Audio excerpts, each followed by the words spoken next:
big hello to all my smart fans out there. मी मानसी सर्वांचं स्वागत करते आपल्या आजच्या इंग्लिशच्या या सेशन मध्ये.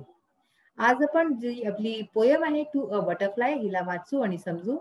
तुम्हाला जसं मी आधी सांगून चुकले आहे मागच्या सेशन मध्ये, टू अ बटरफ्लाय म्हणजे फुलपाखरू, फुलपाखरू करता ही पोयम जी आहे त्यांनी रचली आहे. पोएट आहे William Wordsworth. He was a nature poet. Nature poet होते ते आणि खूप सुंदर सुंदर नेचरच्या कविता लिहित होत्या. तर अशाच प्रकारची एक पोयम ही पण आहे. फुलपाखरूला पाहून, बटरफ्लायला पाहून त्यांना आपली आठवण येते लहान दिवसाची, त्याच्याच बाबतीत त्यांनी ही पोयम लिहिली आहे. तर चला वाचूया आणि एन्जॉय करू ही poem to a butterfly. So as you can see this poem, we will start our poem today. Stay near me, do not take thy flight. A little longer stay in sight. Much converse do I find in thee, historian of my infancy. Float near me, do not yet depart. Dead times revive in thee. Thou bringest gay creature as thou art, a solemn image to my heart, my father's family. आता आपण याचा अर्थ समजू. Stay near मी म्हणजे काय, माझ्या जवळ राहा. स्टे म्हणजे काय, राहणं. ठीक आहे, तर माझ्या जवळ राहा. Do not take thy flight. तर डू नॉट टेक दाय म्हणजे काय, your. Do not take your flight. Flight म्हणजे काय, फ्लाइंग. तर माझ्या जवळ राहा आणि उडू नकोस. आपली फ्लाईट नको गो आणि उडू नकोस. अ little longer stay in site. थोड्या वेळ आणि माझ्या साईट मध्ये राहा म्हणजे माझ्या दृष्टीसमोर राहा. आता उडू नकोस, इथेच राहा आणि माझ्या डोळ्यासमोर राहा. Much converse do I find in thee. हे दीचा अर्थ काय आहे, ते यू. ठीक आहे ना, यू म्हणतो ना आपण. तर मच कन्वर्स, कन्वर्स म्हणजे काय असतं, आपण कन्व्हर्सेशन म्हणतो ना, संवाद असतो जो. तर कन्वर्स त्याच्यापासूनच आहे हा कन्वर्स. म्हणजे की much converse do I find in thee म्हणजे तुझ्याशी मला खूप बोलायचं आहे. खूप काही गोष्टी आहेत ज्या की मला तुझ्याशी करायच्या आहेत. हिस्टोरियन ऑफ माय इन्फॅन्सी. इन्फॅन्सीचा काय अर्थ असतो, इन्फॅन्सी म्हणजे ऍक्च्युली तर असतं की खूप जे लहान मुलं असतात ना, अगदी तान्हे बाळ, ते अशा प्रकारचे तान्ह्या बाळांना इन्फॅन्ट म्हणतात. तर त्याच्यापासून हा शब्द आहे इन्फॅन्सी. इथे या शब्दाचा अर्थ चाइल्डहुडशी घेतला गेलाय. हिस्टोरियन ऑफ माय इन्फॅन्सी. हिस्टोरियनचा काय अर्थ झाला, हिस्टोरियन म्हणजे जे हिस्ट्रीशी रिलेटेड असतं, म्हणजे इतिहासशी. हे लाईनचा अर्थ इथे झाला की हिस्टोरियन ऑफ माय इन्फॅन्सी म्हणजे की माझे चाइल्डहुड चे जे मेमोरीज आहेत, माझे बालपणचे जे मेमोरीज आहेत, तर ते तुझ्याशी जुळलेले आहेत. ठीक आहे ना. तर हिस्टोरियन ऑफ माय इन्फॅन्सी, माझ्या चाइल्डहुड मेमोरीजचं तू एक जे आहे गवाह आहे असं आपण म्हणू शकतो. Float near me, do not yet depart. Float, फ्लोटचा अर्थ तसा काय असतो की जे तैरतं. ठीक आहे ना. आपण जर फुलपाखरूला बघितलं असेल, तुम्ही फुलपाखरू पण अशी अशी अशी अशी करून है ना तैरायसारखं वाटतं. फ्लोट नियर मी, माझ्या जवळच फ्लोट कर, माझ्या जवळच राहा आणि तिथेच तू उड. Do not yet depart. डिपार्टचा काय अर्थ झाला की दूर होणं. तर आता तू माझ्याशी दूर नको हो. हा फर्स्ट पॅराग्राफ तुम्ही पाहिले तर हा बटरफ्लायला उद्देशून बोलला गेला, म्हणजे तिच्याशी बोललं जात आहे. पोएट जो आहे तो बटरफ्लायशी बोलतोय. So do not yet depart, आता तू दूर नको हो माझ्याशी. डेड टाइम्स रिवाइव्ह इन दी. जो डेड टाइम आहे, जो टाइम जाऊन चुकलेला आहे, तो तुझ्याशी परत येतोय. म्हणजे तुला पाहून तो जो गेलेला वेळ आहे तो आता माझ्या समोर परत येतोय. जो म्हणजे कारण की इथे काय की इथे लहानपण, आपलं बालपण आठवण करतात हे पोएट. तर म्हणून म्हणतात की जो डेड टाइम्स आहे, जो टाइम जाऊन चुकलाय, तो मरून चुकलाय. ठीक आहे ना. तर आपला जो माझा गेलेला वेळ आहे तो आता परत येतोय तुझ्याद्वारे. दो ब्रिंगेस्ट गे क्रिएचर एज दो आर्ट. आता इथे काय आहे, गे क्रिएचर. गेचा अर्थ असतो हॅप्पी आणि क्रिएचर, तर हॅप्पी क्रिएचर एज दो आर्ट, जशी तू आहे, जशा प्रकारची तू हॅप्पी आणि खुश क्रिएचर आहे, देवाने तुला जसं खुशमिजाज बनवलंय, तुला पाहून सुद्धा प्रसन्नता येते. एज दो आर्ट, दो म्हणजे तू, यू आणि आर्ट म्हणजे आर. ठीक आहे ना. एज यू आर, तर अशी प्रसन्न क्रिएचर जशी तू आहे. दो ब्रिंगेस्ट, ब्रिंगेस्ट म्हणजे काय, तू आणतेस. दो म्हणजे यू आणि ब्रिंगेस्ट म्हणजे ब्रिंग. ठीक आहे ना. ब्रिंग म्हणजे काय, आणणं. तर तू आणतेस, काय आणते, a solemn image to my heart. माझ्या हार्टच्या जवळ, माझ्या हृदयाच्या जवळ एक जो आहे गंभीर अशा प्रकारचा आणि पवित्र असा इमेज आणतेस तू माझ्या हृदयासमोर. तू इतकी प्रसन्न चित्त अशी क्रिएचर आहे आणि तू माझ्या हृदयासमोर एक असं पवित्र इमेज, चांगलं इमेज आणतेस. My father's family. कोणाचं इमेज आणते, माय फादर्स फॅमिली, माझ्या वडिलांची जी फॅमिली आहे तिचं एक खूप सुंदर चित्र तू माझ्या समोर आणतेस. तुला पाहून ते माझ्या डोळ्यासमोर येतं. ठीक आहे. तर आता हा जो पहिला पॅराग्राफ आहे हा त्यांनी बटरफ्लायला उद्देशून म्हटला. आता सेकंड पॅराग्राफ पहा. त्याच्यात तो आपल्या लहानपणीची आठवण करतोय. जो पोएट आहे लहानपणाची आठवण करून आता हे लिहितोय. O pleasant pleasant were the days. तर तो म्हणतोय ओ किती छान गोड दिवस होते आणि किती म्हणजे की सुंदर दिवस होते ते. वर द डेज म्हणजे की ते दिवस जे दिवस होते ते किती छान आणि खूप सुखद दिवस होते. The time when in our childish plays my sister Emmeline and I. तो वेळ, द टाइम म्हणजे तो वेळ जेव्हा इन आवर चाइल्डिश प्लेस म्हणजे की आमच्या बालपणाच्या खेळांमध्ये, चाइल्डिश म्हणजे जे लहानपण असतं, लहान मुलं जसे खेळतात, चाइल्डिश प्लेस लहानपणाचे जे खेळ असतात होते. माय सिस्टर एमिलिन अँड आय, माझी बहीण एमिलिन आणि मी टुगेदर चेज्ड द बटरफ्लाय. तर आम्ही दोघे मिळून, टुगेदर म्हणजे आम्ही दोघे मिळून, चेज, चेज म्हणजे काय, धावणं, कशाच्या मागे पळणं. आम्ही दोघे पळत होतो बटरफ्लायच्या मागे, फुलपाखरूच्या मागे. तर किती सुंदर ते दिवस होते जेव्हा आम्ही आमच्या लहानपणाच्या खेळांमध्ये मी आणि माझी बहीण एमिलिन दोघे जण मिळून बटरफ्लायला, फुलपाखरूला चेस करत होतो, तिला पकडत होतो, तिला तिच्या मागे धावत होतो. A very Hunter did I rush upon the prey. तर मी एखाद्या हंटर सारखा, हंटर म्हणजे काय, शिकार, ठीक आहे ना, शिकारी. तर मी एखाद्या शिकारी सारखा मी जे आहे प्रे, प्रे या प्रेचा अर्थ काय असतो, शिकार, ठीक आहे, ज्याला आपण पकडतो. तर अशा प्रकारे मी एका शिकारी सारखा शिकारच्या मागे पळत होतो. With leaves and springs I followed on from brake to bush. आणि अशा प्रकारे उडी मारत मारत मी तिच्या मागे जात होतो आणि कोणत्याही झाडी झुडपं अशा प्रकारचे जितकेही काही राहत होते मी तिथे सर्व जागी तिला पकडायला धावत होतो. अ प्लेस, ब्रेकचा अर्थ दिलाय अ प्लेस ओव्हरग्रोन विथ बुशेस. अशी जागा जिथे खूप सारे बुशेस, खूप झाड्या असतील तर त्याला ब्रेक म्हणतात. तर मी एखाद्या शिकारी सारख्या आपल्या शिकारच्या मागे जावत होतो, धावत होतो आणि अगदी उडी मारून मारून आणि जिथे बुश असेल, जिथे काही झाडी झुडपं काही पण असेल, मी तिच्या मागे धावत होतो तिला पकडायला. कुणाला पकडायला? फुलपाखरूला, बटरफ्लायला. But she God love her. पण ती, ती म्हणजे कोण, तिची बहीण एमिलिन. गॉड लव्ह हर, देव तिला प्रेम करे, देव तिला आणि आनंद देव, प्रसन्न राहे तिच्याशी. Fear to brush the dust from off its wings. तर ती जी आहे, तिला देव प्रेम करे, ती फिअर म्हणजे की भियत होती ती to brush the dust from off its wings. Its म्हणजे कोणाच्या, बटरफ्लायच्या विंग्सला ती एक बोट लावायला सुद्धा भियत होती. ती इतकी म्हणजे की सहृदय होती, हिची बहीण इतकी कोमळ हृदयाची होती की ती बटरफ्लायच्या, फुलपाखरूच्या पंखाला सुद्धा ती हात लावत नव्हती, बोट सुद्धा लावत नव्हती. ब्रश द डस्ट म्हणजे काय, डस्ट म्हणजे ब्रश द डस्ट, तसा तर अर्थ झाला की धूळ हटवायचं, ठीक आहे ना.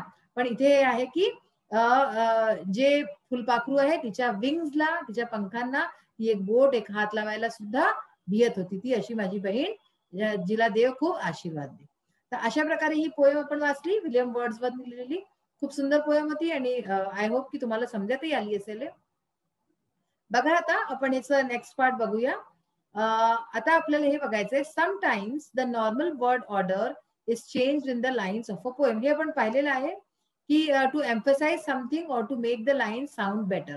कधी कधी काय असतं, नॉर्मल जो वर्ड ऑर्डर असतो तो चेंज करून दिला जातो कवितेमध्ये, ताकी काय होय की एम्फेसाइज, कोणत्या गोष्टीवरती जोर द्यायकरता किंवा ते ऐकायला छान वाटे ह्याच्याकरता पण हे केलं जातं. This change in word order is called inversion. तर या चेंजला वर्ड ऑर्डरच्या इन्व्हर्जन म्हणतात. हे आपण इन्व्हर्जन आपल्या मागच्या सेशन मध्ये पाहिलेलं आहे आणि त्याचे एक्झाम्पल सुद्धा लिहिलेले आहे. एक्झाम्पल एक दिलंय, अ little longer stay in site. ठीक आहे, हा जो एक लाईन होती, तर ह्याचं जो करेक्ट वर्ड ऑर्डर काय राहिले, stay in sight a little longer. आता बघा नेक्स्ट आहे, the rhyme scheme of the first stanza is A A B B C B C C B. नाव write the rhyming words in the second stanza. तर आता आपल्याला दुसऱ्या स्टेंजाचे rhyming words लिहायचे. हे आपण आता बघू, ह्याच्या आधी एकदा आणि ही वस्तू बघून घेऊ. Note the words rush, bush, brush.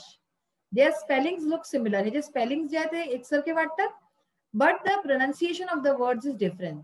पण तिघांचे प्रोनाउन्सिएशन डिफरंट आहेत. It is known as eye rhyme. तर ह्याला काय म्हणतात, आय राईम म्हणतात. Find examples of eye rhymes and true rhymes from other sources. तर अशा प्रकारे अदर सोर्सेस पासून आपल्याला आई आणि ट्रू राईमच्या हे पाहायचे एक्झाम्पल्स. पहा आता आपण जे आहे याचे रायमिंग वर्ड्स पाहू. फ्लाईट, साईट, ठीक आहे ना, रायमिंग स्कीम याची. फ्लाईट, साईट, तर ए ए, ठीक आहे. दी इन्फेन्सी तर बी बी, ए ए बी बी, डिपार्ट तर सी झालं. ठीक आहे ना, हे कशाची नाही मिळत सी. मग परत दी आलं तर हे कशाची मिळतंय, दी इन्फेन्सी दी तर बी, तर A A B B C बी. ठीक आहे. त्याच्यानंतर आर्ट, आर्ट हे डिपार्टशी मिळतंय तर परत हे सी झालं. ए A B B C B C, आणि मग हार्ट, हार्ट पण याच्याशी मिळतं परत सी, आणि फॅमिली लास्ट मध्ये परत बी पासून मिळता येतं त्याच्या बरोबरच राहील. तर A A B B C B C C आणि बी. ठीक आहे. अशाच प्रकारे ह्याचं आपण बघू तर days plays, A A I butterfly, B B rush. ठीक आहे. सी झालं. स्प्रिंग्स वेगळं आहे. आणि आता अशा प्रकारे तुम्हाला जे आहे रायमिंग स्कीम काढता आली पाहिजे हे सांगत होते मी. तर आता आपण नेक्स्ट याचं अप्रिसिएशन वगैरे बघू पोएमचं. So will start with our English workshop. Question number 2 आता आपण बघितलं होतं, match the words, lines and their meaning.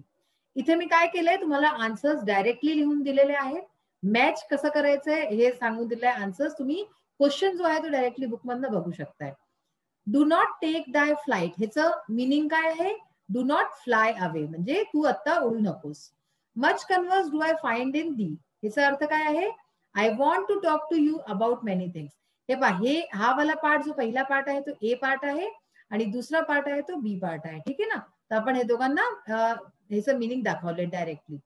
तर much converse do I find in thee, I want to talk to you about many things, मला तुझ्याशी खूप साऱ्या गोष्टींबद्दल बोलायचंय. हिस्टोरियन ऑफ माय इन्फेन्सी म्हणजे reminder of my childhood days, तू माझ्या लहानपणाच्या दिवसांची रिमाइंडर आहे म्हणजे आठवण दिलं होते. मग आहे date time revive in thee, म्हणजे याचा अर्थ काय होता, in you I see the time that has gone by, जो दिवस चालले गेलेत मी तुझ्यामध्ये ते दिवस पाहू शकतो.